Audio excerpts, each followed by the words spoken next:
So I'm going to be showing you how to make a manual Scott's launcher into a remote launcher.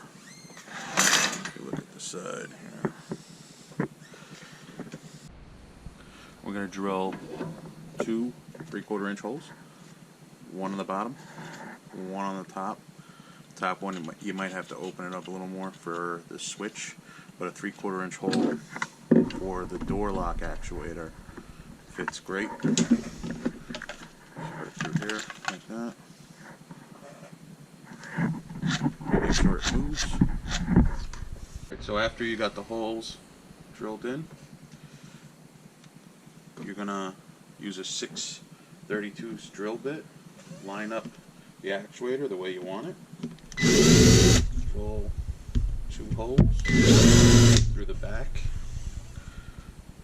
Alright, so after you drill the holes, now you have a marking of where the holes are on the actuator.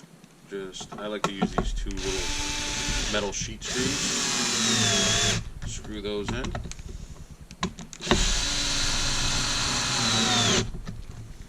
Alright, so you should have the actuator, the box, a hole for the switch, a hole for the actuator.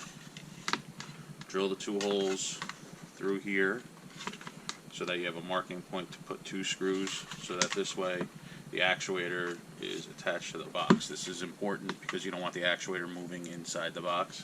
Alright guys, so we're going to go to wiring it. So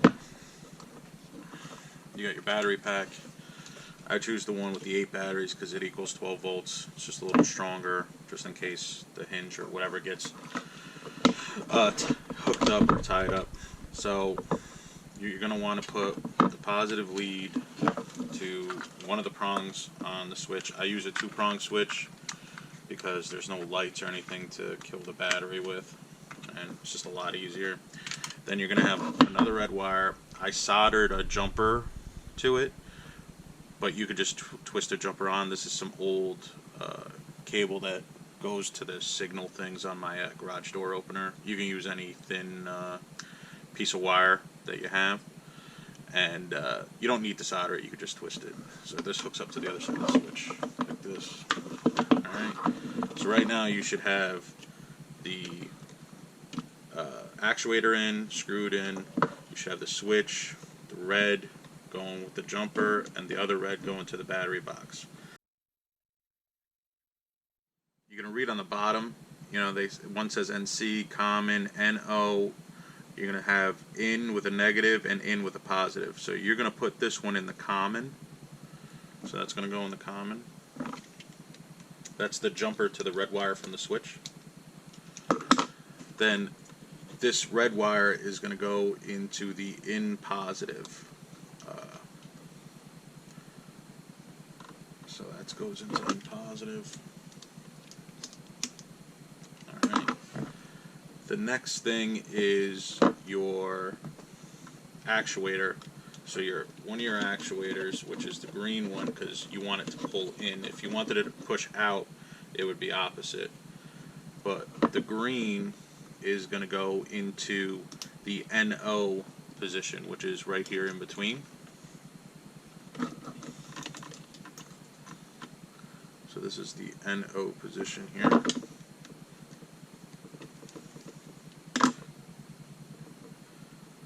And again, you can see it on the bottom. All of them are pretty much labeled, but as I found out, even though you order a bunch of these, the placement of where the wire should go, like the common, the NC and all that, they're all different. So then the blue and black goes into in negative. So in this particular one, in negative is in between here, in the middle.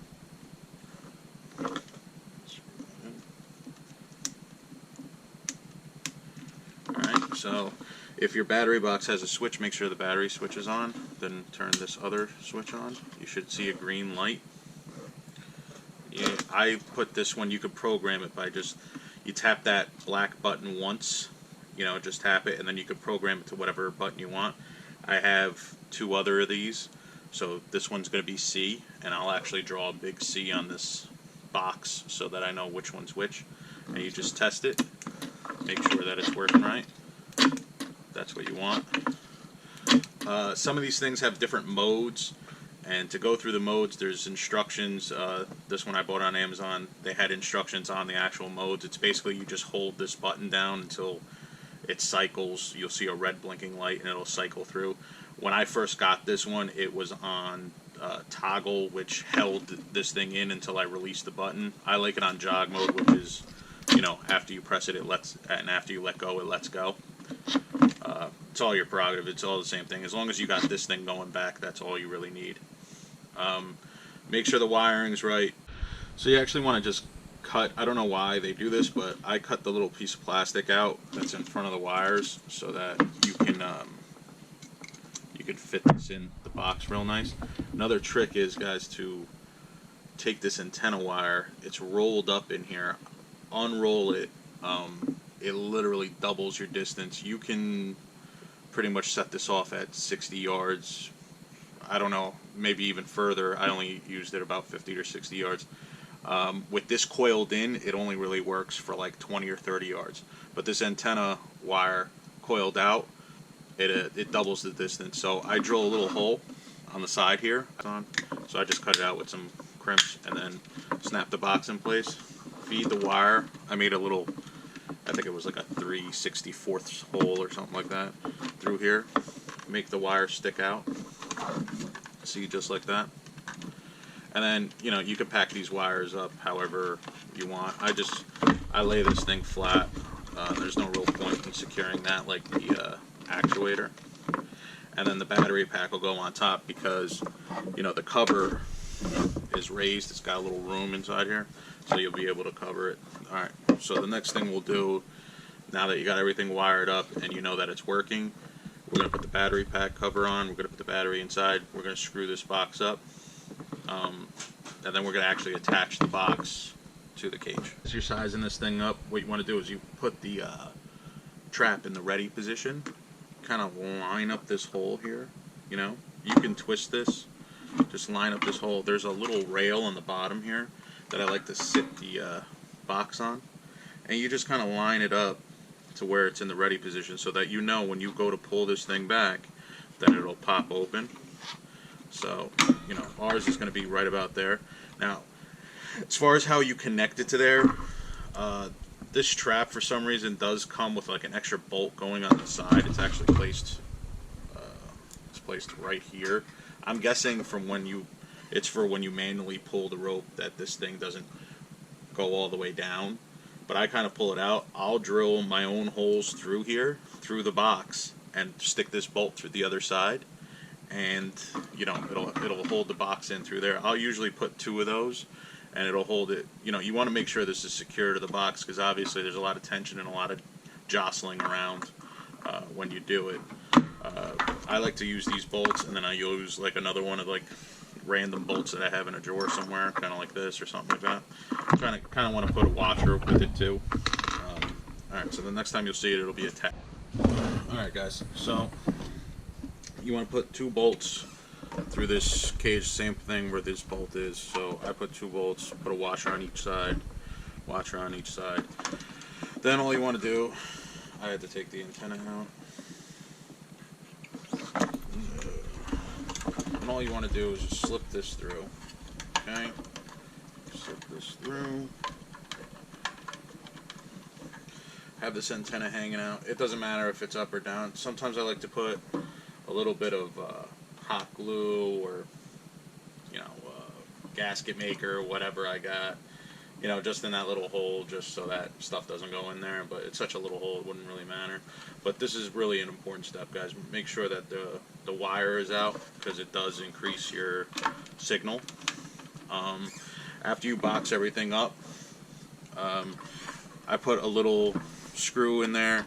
You don't want it tight, so you want it a little loose, you know. I put a little screw and nut on here, whatever I found in the junk drawer. So then what ends up happening is, you know, this is all the way forward, so this is all the way extended, but you want it a little loose so that it can, you know, move side to side. It's not, it doesn't bind basically when you go to put it in or out. Then you go to slide the bar underneath, and that's it, guys. You're ready. So this is basically the finished product. You have a box. I spray painted it. I have a little stencil, little camo stencil, so I spray painted it black. You set it up. You know, just like everything else, you have an on-off switch here, the remote, and there you go. Distance. This thing, like I said, it'll launch maybe like, I've tried it from 50 yards away and it had no problem. I'm sure it can go further. And I was in the brush. I also launched it, you know, I took a walk down my street and left it in my garage to see how it would do with interference, and I walked, you know, maybe a half a block away and it launched no problem. So with the antenna out, it definitely does help, and I don't think you'll be launching from that far away anyway. These four-way remotes are pretty good because you can put 4 launchers on one remote. I know the expensive launchers, they you could do like 10 or 12 or 13, but I'm not a professional breeder or anything like that where I need 10 launchers out in the field. 3 is plenty. Hope this video helps. If you got any questions, just let me know. So this is A and C, and this is the remote. So you got A, and you got C.